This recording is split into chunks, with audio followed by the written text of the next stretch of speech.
తాజాంశాన్ని చూస్తున్నాం. ఏపీ మద్యం కుంభకోణం కేసులో కీలక పరిణామం చోటు చేసుకుంది. వైసీపీ హయాం నాటి మద్యం కుంభకోణంలో నిందితుడు Rajakesh Reddy regular bail petition విచారణకు సుప్రీంకోర్టు నిరాకరించింది.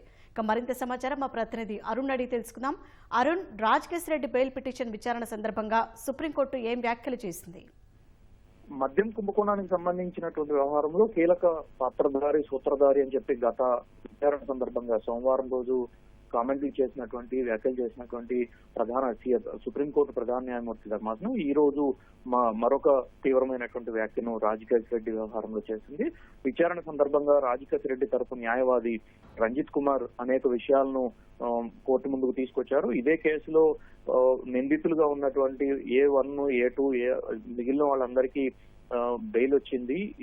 కేవలం రాజకేశ్ రెడ్డికి మాత్రం రాలేదు. ఇప్పటికి 10 నెలలు పూర్తయింది, అయినప్పటికీ కరుణించడం లేదు అనేటువంటి విషయాల్ని రాజకేశ్ రెడ్డి తరపు న్యాయవాది సుప్రీంకోర్టుకు వివరించారు. ఈ సందర్భంగా రాజకేశ్ రెడ్డి రాష్ట్ర ప్రభుత్వానికి సలహాదారుగా మాత్రమే ఉన్నారు తప్ప ఎలాంటి తప్పు చేయలేదు, ఏ విధమైన వ్యవహారం నడిపించలేదు అని చెప్పి ఆయన తరపు న్యాయవాది సుప్రీంకోర్టుకు వివరిస్తుండగా సుప్రీంకోర్టు ధర్మాసనం ఆయన అడ్వైజర్ కాదు, మొత్తం వ్యవహారానికి ఆర్కిటెక్ట్ గా వ్యవహరించారు అని చెప్పి సుప్రీంకోర్టు వ్యాఖ్యలు చేసింది.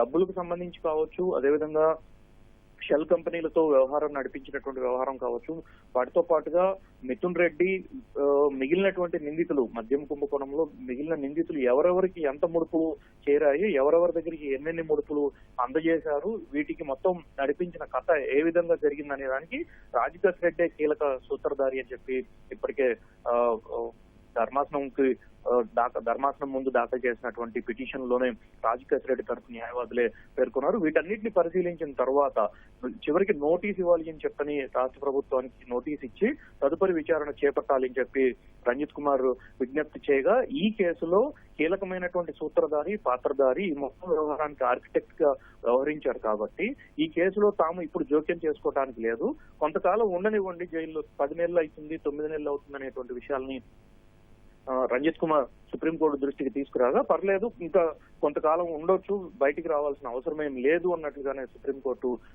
ప్రధాన న్యాయమూర్తి కామెంట్లు చేశారు. సో మొత్తం విచారణ తర్వాత రాజకేశ్ రెడ్డి తరపు న్యాయవాది విజ్ఞప్తిని తిరస్కరించినటువంటి ధర్మాసనం పిటిషన్ ను డిస్మిస్ చేసేటువంటి సమయంలో రాజకేశ్ రెడ్డి తరపు న్యాయవాది పిటిషన్ ను తాము విత్డ్రా చేసుకుంటాము, వెనక్కి తీసుకుంటాము, సుప్రీంకోర్టు ఇచ్చేటువంటి ఉత్తర్వుల ప్రభావం కింది కోర్టులపై తీవ్రంగా ఉంటుంది కాబట్టి తామే పిటిషన్ ను వెనక్కి తీసుకుంటాము అని చెప్పని విజ్ఞప్తి చేశారు. అందుకు అంగీకరించినటువంటి ధర్మాసనం పిటిషన్ ను వెనక్కి తీసుకుంటున్నట్లుగానే ఉత్తర్వులు జారీ చేసింది.